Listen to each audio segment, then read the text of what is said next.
kami. Saya Nadia Putri Muriska. Saya Syakira Mutmainah. Saya Ahmad Mulyadi. Saya Muhammad Zikri. Saya Dewa Sujaya. Di sini kami akan membuat tugas video dari mata kuliah Psikologi Perkembangan Anak dan Remaja, yaitu mini podcast dengan tema Transisi Siswa ke Mahasiswa. Untuk lebih lengkapnya, ayo teman-teman simak video berikut ini. Hello everyone, welcome to mini podcast obrolan remaja. Saya Suci Rami. Saya Nadia Putri Muriska. Di sini kami sebagai host dalam episode podcast kali ini. Nah teman-teman, jadi pada kesempatan kali ini kami akan membahas tema yang sangat dekat dan relevan dengan mahasiswa, yaitu transisi dari siswa ke mahasiswa. Teman-teman, peralihan dari bangku sekolah ke dunia perkuliahan tentu membawa banyak perubahan besar, baik dari segi akademik, sosial, emosional, maupun kemandirian. Nah, tidak sedikit mahasiswa yang harus beradaptasi dengan lingkungan dan tanggung jawab yang baru. Jadi teman-teman, untuk membahas topik ini telah berhadir bersama kita 4 narasumber yang akan berbagi pengalaman dan pandangan mereka mengenai proses adaptasi menjadi mahasiswa. Yang mana narasumber kita ini berasal dari Institut Agama Islam Negeri Langsa, yaitu dari Prodi Bimbingan Konseling Pendidikan Islam. Baik teman-teman, tidak perlu berlama-lama, mari kita mulai diskusi kita pada hari ini. Nah guys, jadi inilah 4 narasumber yang kita hadirkan dalam episode podcast kita kali ini. Nah teman-teman, baik sebelumnya bisa perkenalkan diri terlebih dahulu masing-masing dari sini. Saya Kak, perkenalkan nama saya Dewa Sujaya. Saya berasal dari Citanjung. Oke. Kalau saya Kak, nama saya Muhammad Zikri. Saya berasal dari Aceh Tenggara. Oh, Negara jauh ya. iya. Jauh sedikit. Perkenalkan Kak, saya Syakira Mutmainah. Saya berasal dari Terlak. Oh, dari luar Aceh Timur. Oh, yang terakhir.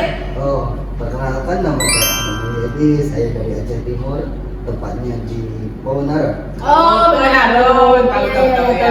Nah jadi guys, kalian udah siap nggak nih kita ya sedikit tentang pengalaman kalian dari masa kalian menuju ke perkuliahan? Siap nggak nih? Siap nggak guys? Siap. Siap lah. Siap, Bang Bang. sampai nih kayak lumas sekali ya. Siap nggak Bang? Siap. Iya siap. Oke baik. Oke. Nah jadi pertanyaan pertama, saat masih SMA, bagaimana gambaran kalian tentang kehidupan mahasiswa nih? Bisa dimulai dari Abang Dimas dulu ya yang jawab. Gimana Bang?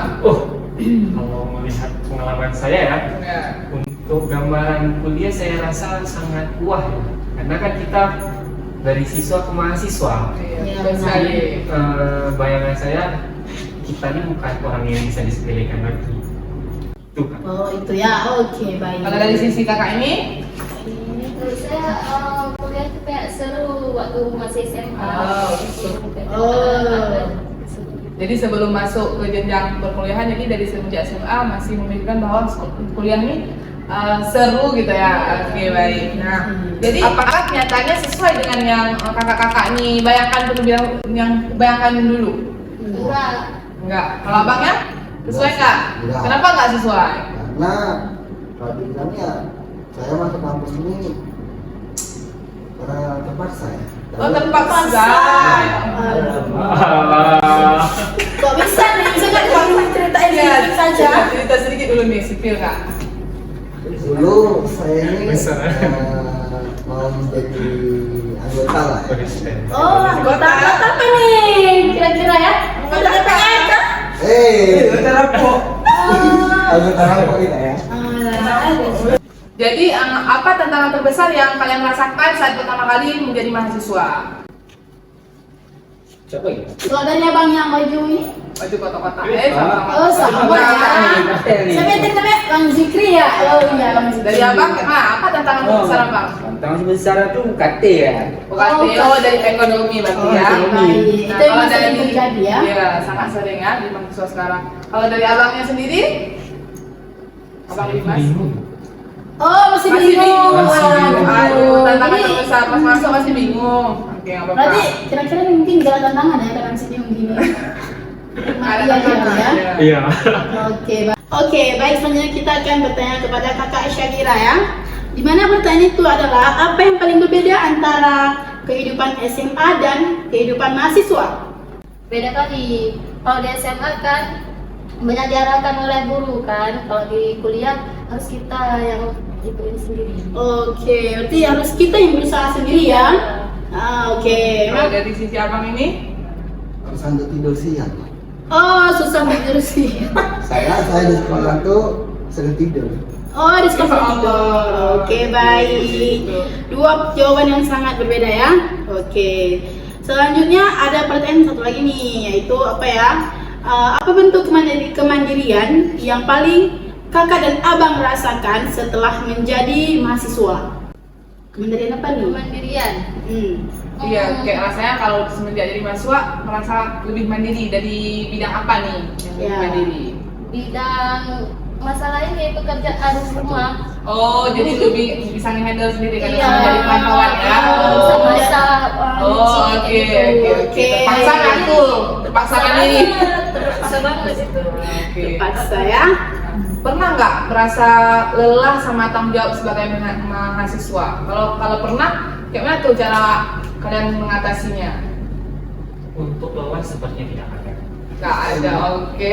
Kalau dari abang Jibri pernah? Sering. Kenapa? sering. Kenapa bisa lelah dengan menjadi mahasiswa? Lelah dalam bidang apa tuh? Dari semua bidang ya, dari tugas, pelajaran. Lengkap beliau.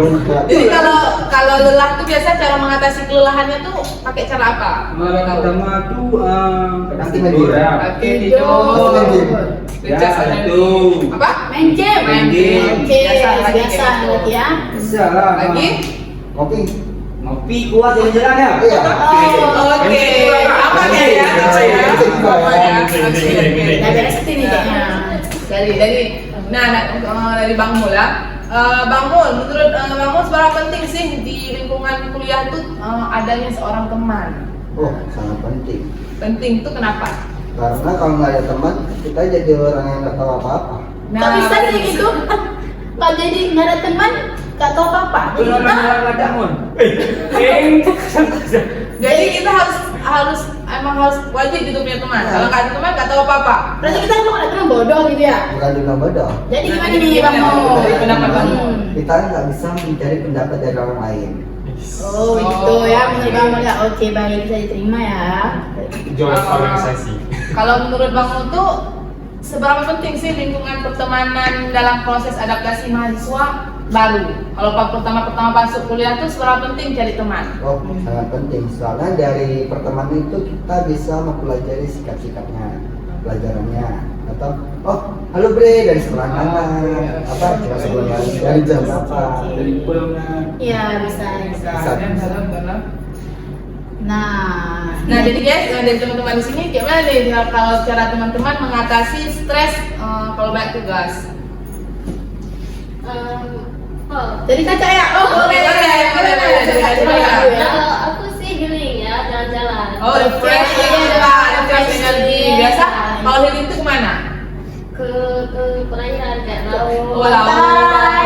Gunung. Alam ya, alam. Puncak Mata. Udara ya. Biasa kalau udah refreshing tuh kayak mana perasaannya? Senang, happy. Wah. Merasa nggak kalau beban pikirannya tuh gitu? Terlepas ya. Terlepas secara sebentar ya. Tapi Oke. cara dari Kak Cynthia sendiri untuk Melepas beban ya. beban pikiran kuliah, refreshing lah ya. Ya, itu emang obatnya kan sih. Kalau refreshing sih kalau dibilang kalau anak-anak Gen Z sekarang ya mahasiswa emang perlu kali refreshing. Apalagi kan untuk menuju semester atas yang tugasnya makin menumpuk ya. Ya, Betul betul sekali sekali. refreshing ya. Oke. Kalau Bang Dimas nih kalau bisa kembali ke masa SMA apa yang akan diperbaiki sebelum masuk kuliah? Kalau bisa mengulang nih misalnya ke masa-masa SMA. Memperdalam hobi. Hobinya apa nih? Hobi saya kan pemain bola kayak. Pemain bola di kuliah apa nih? Iya. Ini jurusan kan bimbingan konseling. ya. Hobinya bola, jadi kenapa agak berbeda ya?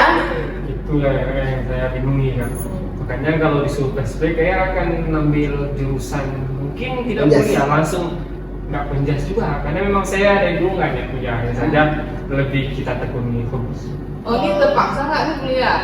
Kalau bilang terpaksa sih tidak, hanya saja kalau memang disuruh PSB saya nggak memilih. Kuliah, berarti, ya. Salah satunya berarti agak salah jurusan nggak sih? pengen masuk ke olahraga nggak? Saya kuliah di olahraga, bidang olahraga gitu, bukan di BK. Ya, itu salah satu juga. Berarti kayak dari Bang Dimas nih kayak salah satu penyebab salah jurusan nggak ya? Iya, kemungkinan ya. Ya. Nah, kalau dari abang sendiri, satu kata yang menggambarkan perjalanan dari masa SMA ke kuliah. Satu kata aja, Bang. Capek. Capek. Baru semester berapa nih? Semester 2 masih. Semester berapa kan capek. Aduh, guys. Belum lagi skripsian. Udah capek lagi, Bang. Semangat ya.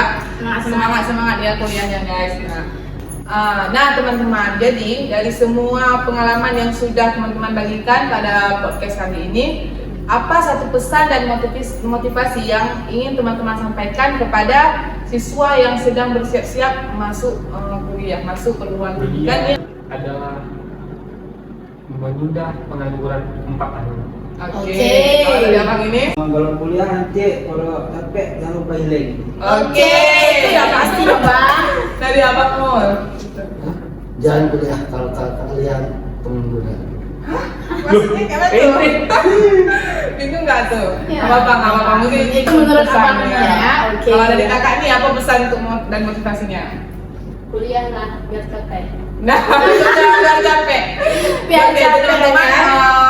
nggak capek kok kuliahnya kalau kita ikhlas dalam menjalani setiap momen-momen tersebut. Nah, guys. Tidak terasa ya, kita sudah sampai di penghujung podcast. Jadi teman-teman, dari diskusi kita hari ini kita dapat memahami bahwa transisi dari siswa ke mahasiswa itu merupakan proses yang penuh tantangan sekaligus kesempatan untuk kita berkembang. Perubahan dalam cara belajar, berkembang, pertemanan, tanggung jawab, dan kemandirian merupakan bagian dari proses perkembangan yang wajar dialami oleh setiap mahasiswa. Semoga pengalaman dan cerita yang telah diberikan oleh beberapa narasumber kita pada hari ini dapat memberikan wawasan serta motivasi bagi teman-teman yang sedang atau yang akan menjalani masa transisi tersebut. Nah, kami mengucapkan terima kasih kepada seluruh narasumber yang telah bersedia berbagi pengalaman serta kepada teman-teman yang telah mendengarkan podcast ini. Saya Sutia Rahmi. Saya Nadia Putri Moriska. Kami undur diri, sampai jumpa di podcast berikutnya. Kami akhiri dengan Wassalamualaikum warahmatullahi wabarakatuh. Bye.